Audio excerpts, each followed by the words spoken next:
Olá, seja bem-vindo a maio. Neste mês que temos o Dia Internacional de Combate à Homofobia e à Transfobia, vamos falar sobre a discriminação contra pessoas LGBTQIA+, no mundo do trabalho. Quais as dificuldades que elas enfrentam para se inserir e permanecer nos serviços, principalmente as pessoas trans? O que o MPT tem feito para evitar o preconceito e a discriminação?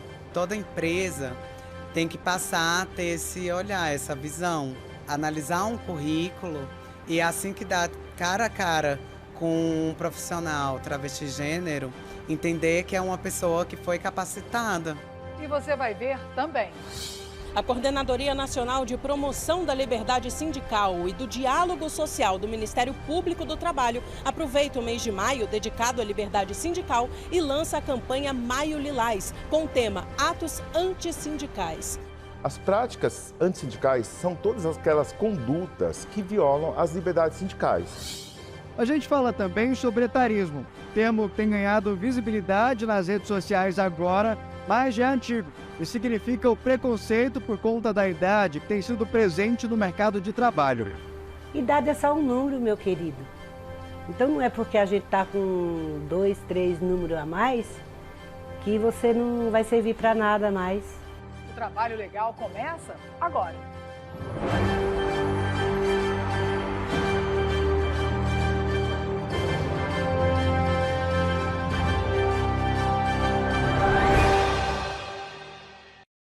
O preconceito de qualquer espécie, seja pela cor da pele, pelo corpo da pessoa, pelas roupas que ela veste ou pela sua orientação sexual, deve ser combatido em todos os níveis e esferas da sociedade.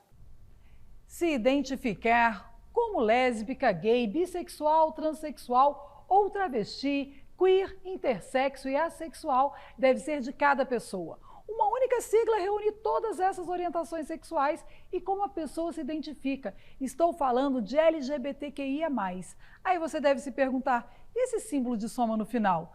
A sigla ganhou um símbolo de soma como uma tentativa de incluir demais variações de orientação sexual e identidade de gêneros, como a pansexualidade.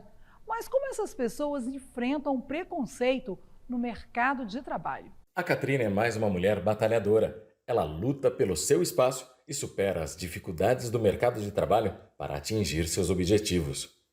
Eu acho que toda empresa tem que passar a ter esse olhar, essa visão de analisar um currículo e assim que dá cara a cara com um profissional travesti gênero, entender que é uma pessoa que foi capacitada, uma pessoa que estudou, sabe, se formou para estar exercendo aquela profissão.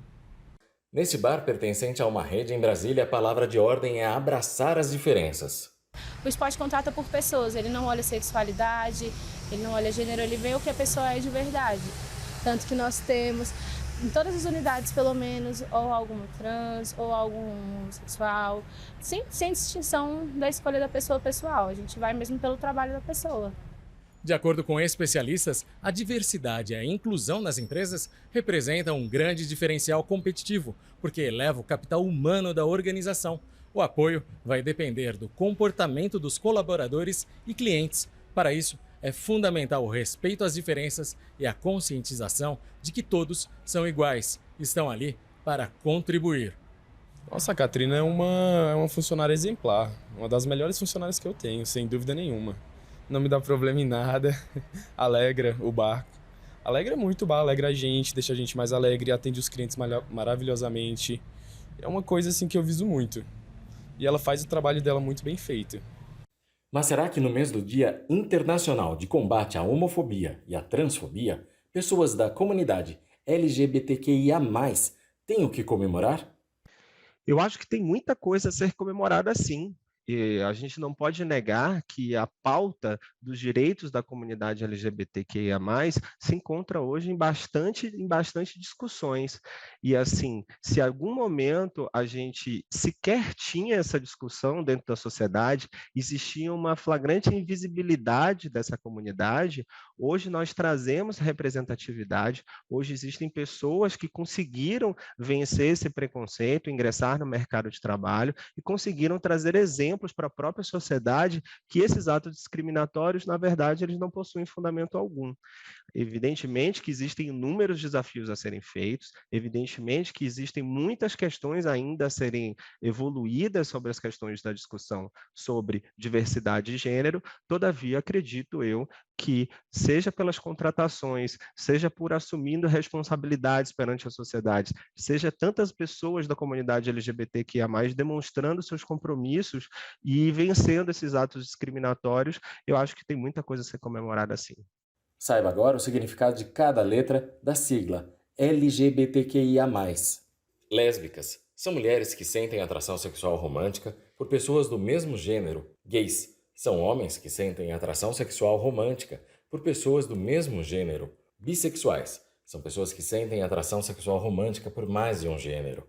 Transsexuais, a transexualidade se refere à identidade de gênero oposta ao sexo físico biológico, utilizado tanto para identidades masculinas, transmasculino, quanto femininas, transfeminina.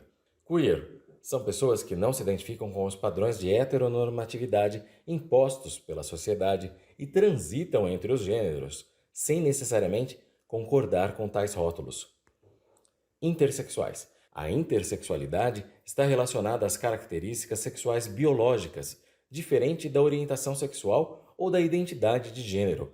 Uma pessoa intersexo pode ser hétero, gay, lésbica, bissexual ou assexual e pode se identificar como mulher, homem, ambos ou nenhum. Assexuais são pessoas com ausência total, parcial, condicional ou circunstancial de atração sexual. O mais é utilizado para incluir outros grupos e variações de gêneros e sexualidades. A Procuradoria-Geral do Trabalho possui o projeto Empregabilidade LGBTQIA+.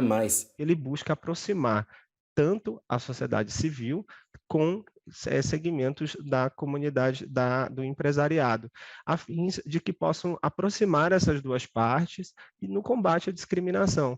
Nisso se propõe e se fomenta cursos profissionalizantes para a comunidade LGBTQIA+, que venha a ter dificuldade de acesso, mais vulneráveis de acesso ao mercado de trabalho, e essa sensibilidade do empresariado para fins de contratações dessas pessoas já qualificadas. Eu sei a dor e a delícia de saber quem eu sou. E para aprofundar nosso conhecimento nas dificuldades vividas por pessoas trans e homossexuais no mercado de trabalho, nós contamos hoje com a participação no nosso Roda de Conversa do Procurador Regional do Trabalho, Eduardo Varandas, e com a ativista do movimento LGBTQIA+, Ludmila Santiago. Procurador, e aí vem aquela pergunta por conta da reportagem que a gente acabou de assistir. O que o Ministério Público do Trabalho tem feito para coibir esse tipo de preconceito no trabalho? Bem, tem sido uma missão extremamente difícil. Preconceito, como dizia Albert Einstein, é mais fácil você mudar o universo do que um preconceito humano. E isso está na cabeça das pessoas, que são os empresários, que são os contratantes. É muito cruel você ver uma pessoa que não tem o seu acesso ao trabalho, que a gente considera como sobrevivência, quem não trabalha morre de fome, negado por alguma característica humana que ela tem, seja por ser homossexual, seja por ser transgênero ou qualquer outra. Então, nós temos atuado, através da Corte de Igualdade, contra a discriminação, temos buscado a capacitação do CEDUE, qualificação do trabalho através de cursos profissionalizantes, e temos intermediado entre ONGs LGBTQIA+, e o próprio empresariado, no sentido de conscientizá-los de que essas qualidades, características de ser LGBT não interferem na eficiência e na produtividade do trabalhador. Temos conseguido, mas ainda falta muito para chegar ao ideal. Ludmila, quando o procurador fala falta muito, como ativista, você deve ter visto já isso no mercado de trabalho o tempo inteiro. Tem algum, nós podemos falar em algum avanço dos últimos 10 anos, digamos assim, para cá? Eu acho que sempre falar sobre avanços é importante, porque a gente também consegue entender que enquanto humanidade, que enquanto seres humanos, a gente vive um processo de evolução, mas entendendo a vivência, né? E aí por ser uma mulher trans, estando nesse lugar, é muito complexo a gente falar de evolução quando no nosso dia a dia isso não é perceptível, né? Porque por mais que a gente tenha aí grandes avanços nas questões de inclusão da população LGBTQIA+, nem sempre isso é uma realidade a ponto de eu me sentir completamente representada ou incluída nesse universo, né? É muito difícil a gente, enquanto pessoa travesti, enquanto pessoa transexual, entender que a gente tem uma estimativa de vida de 35 anos, por exemplo. E aí, como que dentro dessa estimativa de vida eu vou achar que eu vou performar esse mercado de trabalho, que eu vou estar incluída nesse mercado de trabalho? Infelizmente, o único mercado de trabalho que a gente, enquanto travestis, enquanto pessoas transexuais, a gente tem certeza que a gente consegue adentrar é a prostituição. E aí acaba que isso não é um processo de escolha, né? E sim de, como eu posso dizer, né? Sobrevivência para estar nesses espaços, porque é a única profissão que de fato te abarca e é a única profissão que você consegue ter em vários momentos da sua vida para sobreviver. Esse relato dela é muito importante, mas nós temos tentado realmente uma mudança paradigmática no mercado de trabalho. Nós nos associamos a um programa chamado Transcidadania, que também tem na Paraíba, inspirado no de São Paulo, onde a gente conseguiu inserir mais de 80 pessoas trans no mercado de trabalho, de telemarketing. Por exemplo, nós temos o Cozinha em Voz, em parceria com a Organização Internacional do Trabalho, onde a gente conseguiu qualificar mais de 50, 60 trans em vários estados da federação, na questão de auxiliar de cozinha, podendo chegar até chefe de cozinha. Então, assim, aos poucos, a gente vai conseguindo, não negando o que ela disse, mas reafirmando o que ela disse, mas com uma luz no fim do túnel, de que um dia nós vamos sentar todos à mesma mesa e sem diferença de gênero ou raça, ou qualquer outro discrime, sermos tratados como iguais, que é isso que de fato nós somos. E o que eu acho que é muito importante também, que a gente não pode colocar nesse processo da empregabilidade, apenas o mercado de trabalho como o único fator decisivo para que essas pessoas ocupem e estejam nesse lugar, né? E aí, lógico, a gente está falando de uma política pública, que é a parte do trabalho, mas ela não consegue se sobressair sozinha, porque as políticas públicas elas se interseccionam, né? Elas precisam uma das outras para acontecer.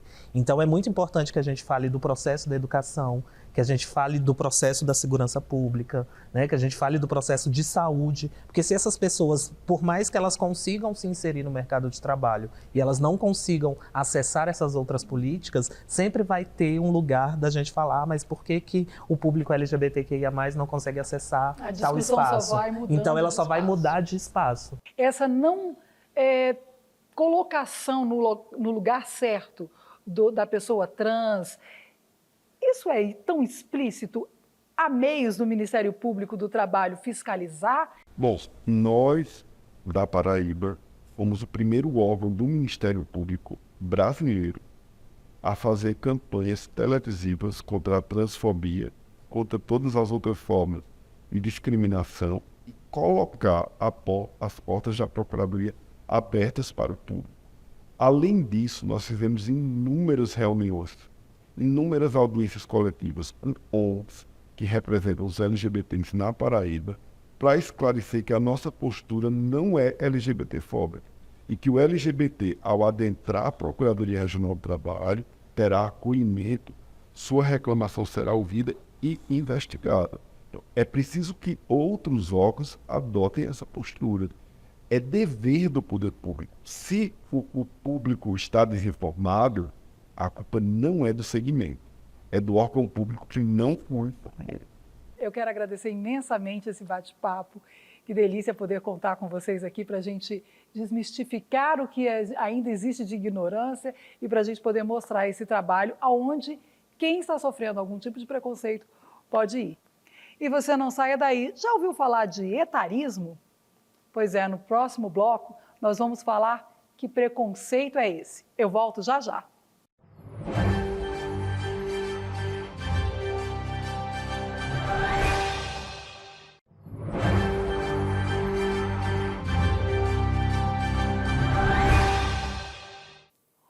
em nosso programa Trabalho Legal não falar do 1º de maio, não é mesmo? O Dia do Trabalho é feriado nacional em vários países além do Brasil, como Portugal, Argentina e França. A data comemora a luta dos trabalhadores que reivindicaram melhores condições de trabalho. E é sobre direitos trabalhistas as perguntas dos trabalhadores de hoje no nosso quadro Fala Trabalhador.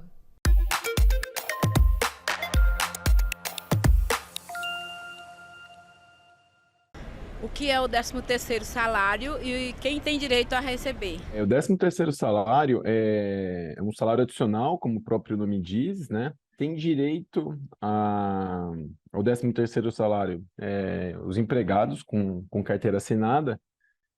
O 13º salário ele é pago de uma forma proporcional ao número de meses trabalhados no ano. Quando o empregado adquire o direito às férias? Existem dois momentos importantes para a gente entender o direito às férias, né? O primeiro é o que a gente chama de período aquisitivo. Então, quando um trabalhador inicia o seu contrato de trabalho, durante os 12 primeiros meses é que ele vai adquirir esse direito a tirar as férias. Passado esses primeiros 12 meses, dá-se início, né? Começa o que a gente chama de período concessivo. Nesses 12 meses seguintes ao período aquisitivo, que é o período concessivo, o empregador pode conceder as férias ao trabalhador por esse prazo de 30 dias, né? O direito às férias, esses 30 dias, eles podem ser divididos em até 3 períodos, e nenhum desses 3 períodos pode ser menor do que 14 dias na hora de fazer essa divisão. Qual o limite da duração de jornada de trabalho? A jornada de trabalho, como regra geral, para todos os trabalhadores, o limite dela é de 8 horas diárias e 44 horas semanais. Além dessas 8 horas diárias, a CLT permite que os trabalhadores realizem horas extras de, no máximo, 2 horas por dia. Todas as horas extras que os trabalhadores realizam, elas devem ser pagas com adicional de 50%. Além das 8 horas diárias que os trabalhadores realizam, existem 2 tipos de intervalo também previstos na legislação trabalhista. Entre o fim de uma jornada e o começo de uma outra, o trabalhador deve necessariamente ter um descanso de 11 horas. E dentro da jornada de trabalho, ou seja, dentro das 8 horas diárias que os trabalhadores realizam, eles devem ter um direito de intervalo num espaço de 1 a 2 horas. Hoje vamos falar também sobre etarismo. Você já ouviu essa palavra? Sabe que o etarismo é a discriminação baseada na idade da pessoa? Pois é, infelizmente, casos de etarismo têm acontecido nos dias de hoje dentro das empresas. Recentemente, vimos um vídeo que circulou pelas redes sociais de uma aluna com mais de 40 anos que foi ridicularizada por jovens que frequentavam a mesma faculdade que ela por considerarem que aquele ali não era o lugar para a colega, porque na opinião deles era mais velha. Será que essa prática preconceituosa é crime? Como combatê-la? Existem programas de incentivo para a contratação de pessoas mais velhas nos ambientes de trabalho? Isso é o que vamos ver agora na reportagem de Maicon Leão. A última vez que a carteira de trabalho da Maria Creuza esteve assinada foi em 2018. Desde então, ela nunca mais conseguiu um trabalho formal. Foram 6 anos e 7 meses de muita dedicação. Mas ali ela já sentia que não ia ser fácil voltar para o mercado. Mas o meu ex-patrão, ele sempre falava para mim que eu já estava com 53 anos, já estava ficando de idade e ia ficar complicado para arrumar serviço. Que ele não queria mais trabalhar com pessoas há mais de 40 anos. Isso tem nome, etarismo ou ageísmo, que é uma variação do termo inglês aging, que é preconceito por idade, hoje presente na sociedade em várias áreas. Em março, 3 universitárias de Bauru, em São Paulo, gravaram um vídeo debochando de uma colega de sala de 40 anos. No vídeo, elas diziam que a colega deveria estar aposentada. Gente, quiz do dia. Como desmatricula um colega de sala? Eu tenho 40 anos já. Eu quero saber. Era pra estar aposentada, eu quero saber. Realmente. Mesmo em um país que segue envelhecendo, quem tem mais de 50 anos enfrenta dificuldade para voltar para o mercado de trabalho. Segundo o levantamento feito por empresas de consultoria, 78% dos entrevistados se assumem etaristas. 80% não têm políticas para combater a discriminação etária. E dos 22% que se dizem abertas a diminuir o preconceito contra quem tem mais idade, menos da metade tem o pilar etário ou geracional em suas políticas de diversidade e inclusão. Quando se fala em etarismo, que a gente também chama de idadismo, ageísmo, se vê em mente que isso só ocorre com aquelas pessoas bem mais velhas. Mas não. Dados da ONU revelam que o grupo que é mais afetado pelo etarismo, cerca de 56%, é justamente aquelas pessoas que estão na faixa dos 40 aos 49 anos, o que é inadmissível. Nós somos uma sociedade que a cada tempo vai ganhando aí uma sobrevida. Então, num passado muito distante, é que se tinha aí uma expectativa de vida reduzida, mas hoje, com muita tranquilidade, se diz que a nossa expectativa de vida está beirando os 80 anos. Com essa expectativa de vida maior, é preciso políticas públicas para incentivar os empregadores nessas contratações. O Ministério Público do Trabalho tem atuado para ressaltar a importância de não discriminar um trabalhador por sua idade. Diferença de tratamento remuneratório, com diferença de possibilidade de galgar uma ascensão dentro daquela empresa, por acharem que aquele trabalhador, aquela trabalhadora não irá contribuir da forma como esperava, não terá a mesma capacidade de se reciclar, de se atualizar, enfim, de se ajustar a essa velocidade do tempo moderno. E tudo isso realmente são preconceitos que a gente vai pouco a pouco buscando modificar, mas uma mudança mesmo positiva, uma mudança que a gente consiga fazer as pessoas entenderem e fazerem as empresas perceberem que sempre que elas têm uma atividade ou uma atitude excludente, ela também tem perdas. Até porque vontade de trabalhar não depende de idade. Idade é só um número, meu querido. É só mais um número, né? Então não é porque a gente está com 2, 3 números a mais que você não vai servir para nada mais. Para muita gente, as pessoas de idade não têm mais utilidade, mas tem muitos jovens que não têm disponibilidade de trabalhar como uma pessoa mais velha. Eu trabalho, sei, faço o que eu posso, dou o melhor de mim. E você pode ter certeza que se você me contratar, você não vai se arrepender. Vamos agora falar da campanha do MPT Maio Lilás, mês dedicado a atos antissindicais. Talvez você já possa ter sido vítima de algum ato antissindical ou conhecer alguém que foi. Vamos ver o que é, como ocorre e como fazer a denúncia, na reportagem de Samanta Peçanha. Você sabe o que são atos antissindicais? Não. Faz nem ideia? Eu acho que eu dou mais ou menos um palpite, né? Deve ser contra, né? Não sei. Atos antissindicais. Isso. Acho que é praticamente coisa da sindicância, sei lá, alguma coisa assim. São pessoas que não gostam de sindicato, não gostam de ser sindicalizado, pessoas que são anti-democracia. Antissindicais tem ou não? Dá para ver que esse termo ainda é pouco conhecido. Mas por acaso, você ou alguém que conheça já foi obrigado pela empresa a assinar uma dispensa de contribuição sindical? Ou ela orientou a não participar de alguma assembleia e já chegou a indicar os pontos que você deveria votar? Ou ainda, já viu uma assembleia ser interrompida por força policial? Se respondeu sim para alguma dessas situações, você ou alguém próximo já sofreu um ato antissindical. As práticas antissindicais são todas aquelas condutas que violam as liberdades sindicais. Se de um lado nós temos uma liberdade sindical, o ato que viola essa liberdade sindical é chamado de ato antissindical.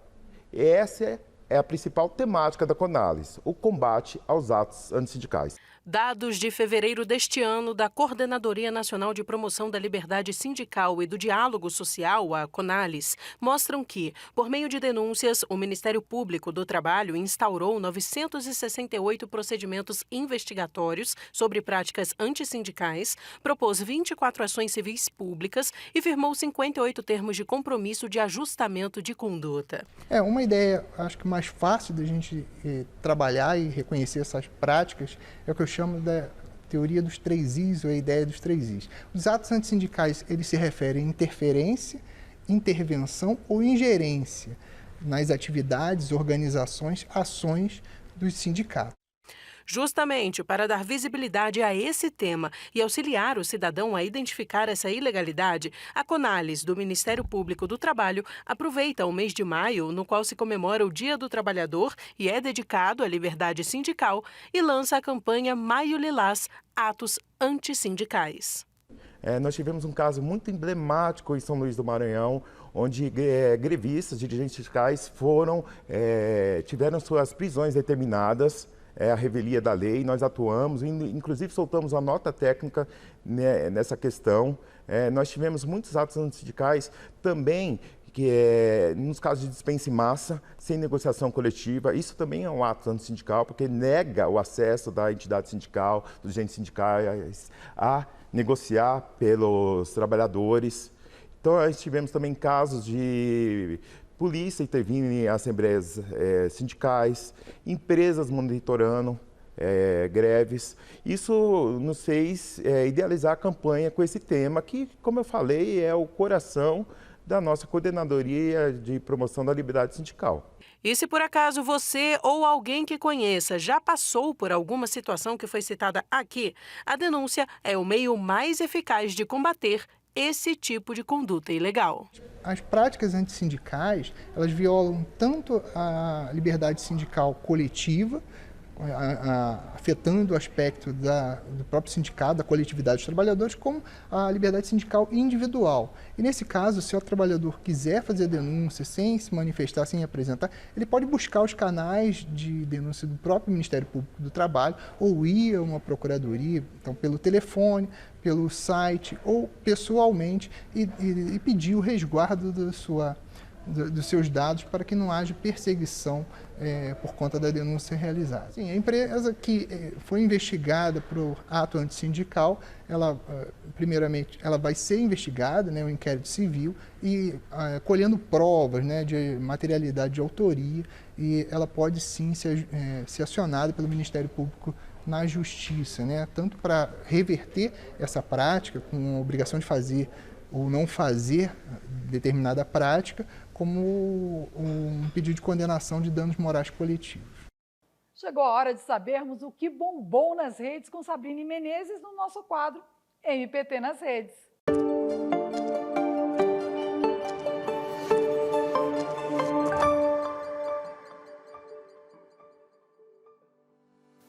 Oi, Madei! E você sabia que a cada 15 segundos um trabalhador morre no mundo por acidente de trabalho ou por causa de alguma doença ligada às atividades profissionais? Pois é, esse dado alarmante foi divulgado no post de abertura da campanha Abril Verde 2023 e recebeu mais de 1.600 curtidas. As publicações com o tema O Trabalhador Não é Invisível foram destaque durante todo o mês de abril no Insta do MPT e buscam dar visibilidade à importância da promoção da segurança e da saúde no trabalho. Falando em saúde, em outro post da campanha, que rendeu mais de 500 likes, a gente traz o conceito de ambiente de trabalho saudável. Vou fazer uma brincadeira aqui para te ajudar a descobrir se o seu ambiente de trabalho se encaixa nessa definição. São algumas perguntas e eu preciso que você responda sim ou não, tudo bem? No seu ambiente de trabalho, a empresa se preocupa com você? Ela promove a sua satisfação? Proporciona um espaço aberto para diálogo, novos aprendizados? Não faz cobranças abusivas e não estimula a rivalidade entre os colegas? Se a sua resposta foi sim em todas essas alternativas, saiba que você está em um ambiente de trabalho saudável. E você acompanha a gente no Instagram, no Facebook e no Twitter? Não? Então tá na hora de conhecer os perfis oficiais do MPT e ficar por dentro. Vem curtir, comentar, salvar e compartilhar as nossas postagens no endereço que aparece aqui na sua tela. Por hoje é isso. Tchau, tchau. Assim chegamos ao final do nosso programa. Para acompanhar a gente nos perfis oficiais do MPT e ficar por dentro das notícias, basta digitar @MPTrabalho no Instagram, no Facebook e no Twitter e comentar, curtir, salvar e compartilhar as postagens. Agradecemos a todos que nos acompanharam e esperamos vê-los novamente em breve. Tchau!